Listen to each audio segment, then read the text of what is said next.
الحمد لله نحمده ونستعينه ونستغفره ونؤمن به ونتوكل عليه ونعوذ بالله من شرور انفسنا ومن سيئات اعمالنا من يهده الله فلا مضل له ومن يضلل فلا هادي له ونشهد ان لا اله الا الله وحده لا شريك له ونشهد ان محمدا عبده ورسوله اما بعد فأعوذ بالله من الشيطان الرجيم بسم الله الرحمن الرحيم يا أيها الذين آمنوا اتقوا الله وكونوا مع الصادقين صدق الله العظيم.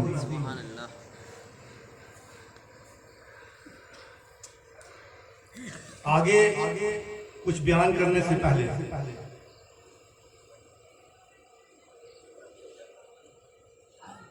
ہم اہل سنت کے نقش قدم پر عمل پیرا رہتے ہوئے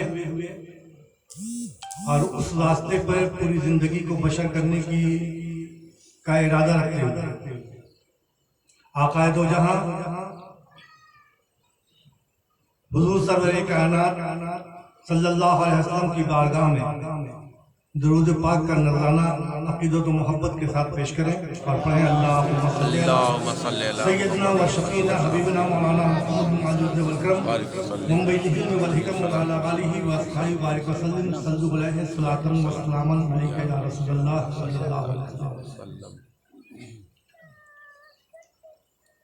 الحمدللہ اس بات کی بہت خوشی اور مسرت میرے دل کو حاصل ہے کہ اس سرزمین پہ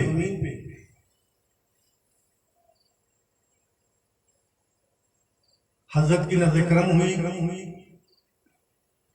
اور میں یہاں تک تشریف لے آیا. اس میں کوشش اور کاوش کہ پورے 100% مستحق ہیں آپ کے مولانا زین العابدین صاحب جنہوں نے آستانہ کے عرس سے قبل فون کے ذریعہ رابطہ قائم کیا اور مجھ سے یہ وعدہ لیا کہ 24 نومبر تو ہم لوگ ایک پروگرام کرنے جا رہے ہیں اور اس میں آپ کی شرکت لازمی ہے. میں نے وعدہ بھی کر لیا لیکن کل کیا ہوگا یہ بہت کم سمجھ سکتا ہے آدمی کیونکہ بہت ساری چیزوں کو غور و فکر بھی نہیں کرتا. لیکن عرس کی تھکاوٹ کی وجہ کر ہو یا جو بھی ہو طبیعت میری خراب چلی. آج جب جو ہے کل گیا جانا پڑ گیا ایک بہت ہی مخلص تھے اور جہاں ہم رہ کر کے 5 سال تک ان کے ساتھ ان کے یہاں رہ کر کے 5 سال تک پڑھائی بھی کیا تھا. اچانک سے خبر آ گئی 11 بجے رات میں کہ ان کا وصال ہو گیا, ان کا انتقال ہو گیا. اب طبیعت بے چین ہو گئی اور میں وہاں شرکت کیا. ان کی بہت خواہش تھی کہ مجھ سے ملاقات ہو جائے لیکن نہیں مل سکے, اللہ کو یہ منظور نہیں تھی. لیکن خیر میں نے ان کے جنازے کی نماز پڑھائی اور ان کی منزل مقصود تک پہنچا کر کے ساتھ ساتھ رہے. اللہ تبارک تعالیٰ انہیں جنت الفردوس میں اعلیٰ مقام عطا فرمائے. آمین.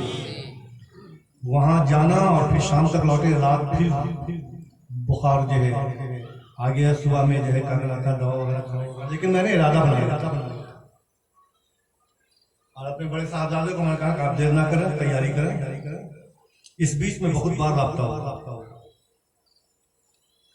میں پریشانی کو سمجھ رہا تھا کہ جو آدمی کسی چیز کی ذمہ داری لے لیتا ہے اسے اس بات کی فکر ہوتی ہے کہ میں اس کو نبھاؤں. اگر کوئی رکاوٹ آ جائے گی تو آپ سبھی لوگ یہ کہتے ہیں کہ شاید پتہ نہیں گفتگو کیسی ہوئی تھی, لیکن نہیں, گفتگو بہت اچھی ہوئی تھی. اور یہی محبت قلب کے لگاؤ نے ہی مجھے یہاں تک کھینچ لایا. الحمدللہ اللہ کا شکر ہے. لیکن ساری چیزوں کو بیان کرنے کے بعد بھی ماشاءاللہ اس اسٹیج پر تمام علماء کرام, حفاظ کرام, تمام لوگ بیٹھے ہوئے ہیں. خوش قسمت ہیں آپ سبھی لوگ کہ ان لوگوں کے سائے تلے آپ لوگ رہتے ہیں. ان کی ادب آپ لوگوں کے اوپر لازمی ہے. علماء کی ادب کریں گے, دل منور ہو. بڑوں کی ادب کریں گے دل منور ہو. حفاظ کرام کے پیچھے چلیں گے, آگے چلنا بھی منع, وہ سینے پہ اللہ کا کلام لے کر چلنا ہے. ایک دو آیتیں نہیں, اللہ کے مکمل کلام 30 پارے کو لے کر چلتے ہیں. اس لیے حکم آیا ہے کہ اگر حفاظ کرام کے ساتھ چلیں تو ان سے قدم آگے نہ بڑھائیں بلکہ پیچھے چلیں. یہ ادب اور جو ادب سے کیا اس کے لیے دنیا بھی میں بھی خیر ہے اور آخرت کے درجات میں بھی بلندی خیر. ان اصلاحی گفتگو کچھ ہوگی, تقریریں تو بہت ہوتی ہیں اور ماشاءاللہ جہاں پر اگر ہمارے زین العابدین صاحب اگر جو ہے مولانا زین العابدین صاحب مائک پکڑ رہے ہیں تو شاید کسی کو بولنے کی ضرورت نہیں. شکریہ. آپ کے اس شہر میں نوکھا میں اختر پرواز صاحب بھی ہیں, وہ کہاں کہاں پرواز کرتے ہیں تو ان کی پرواز پہ ہم نظر کو لے جانا نہیں چاہتے, لیکن اچھے شاعر ہر جگہ پروگرام میں جانا, ہر جگہ دعوت ملنے کی وجہ ہے کہ اچھے شاعر, اور ان کی مقدر نے اول انسان عرس میں وہ شرکت کی اور خلیفہ بنانے کی باتیں بہت سالوں سے چلتی تھی لیکن میں جلدی نہیں بنا. میری دل قبول نہیں کرتا تھا کہ شاید یہ بوجھ جس کو دیتے ہیں وہ بوجھ کو لے کر چل سکتا ہے یا نہیں, لیکن خیر انسان 10 یا 11 لوگوں کو جس میں ہمارے بڑے صاحبزادے کو بھی میں نے اپنی جانشینی جو ہے خانقاہ کی جانشینی سپرد کر دی ہے. نعرہ تکبیر, نعرہ رسالت. آپ لوگ انہیں بھی پہچانے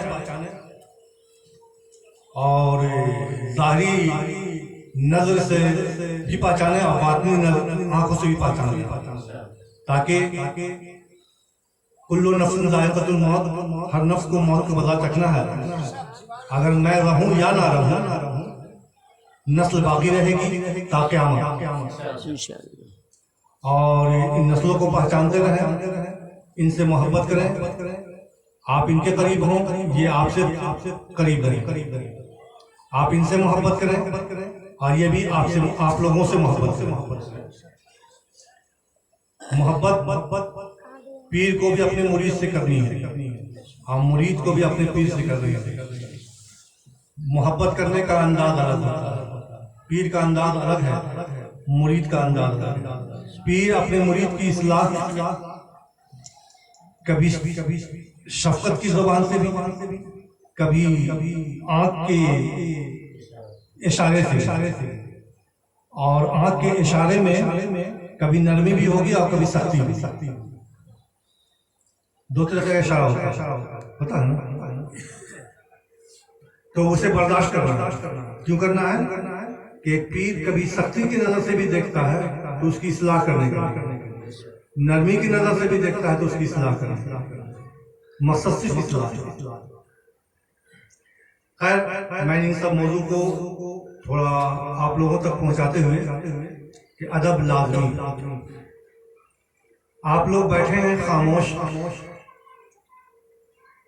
یہ جو وقت ملا ہے بہت قیمتی وقت ہے. آقا دو جہاں سرور کائنات صلی اللہ علیہ وسلم پر اپنے قلب میں درود کا نذرانہ پیش کرتے رہیں. نگاہ کو میری جانب رکھیں, کان کو بھی میری جانب رکھیں, اور کیا نام ہے باتوں کو سنتے رہیں, لیکن زبان جو ہے وہ درود کے نظر پر ہی نچھاوتے اور پڑھتے رہیں. ہر ایک درود پاک پڑھنے کا اتنا اجر اتنا ثواب ہے کہ جو آپ اجر و ثواب کو نہ سوچیں بلکہ محبت رسول سرور کائنات صلی اللہ علیہ وسلم میں پڑھتے رہیں. ملے گا کیا وہ جانے, عطا کیا ہوگی وہ جانے. نیت یہ نہ رکھنی چاہیے کہ میں نماز پڑھ رہا ہوں تو مجھے یہ ملنا چاہیے, اس لیے نہیں. نماز اللہ کی رضا کے لیے پڑھی جاتی ہے, عبادتیں اللہ کی رضا کے لیے کی جاتی ہے. میں نے قرآن پاک کی ایک آیت لی, ان الذین یا ایھا الذین آمنوا اتقوا اللہ وکونوا مع الصادقین, اے لوگو اللہ سے ڈرو اور سچوں کے ساتھ ہو جاؤ.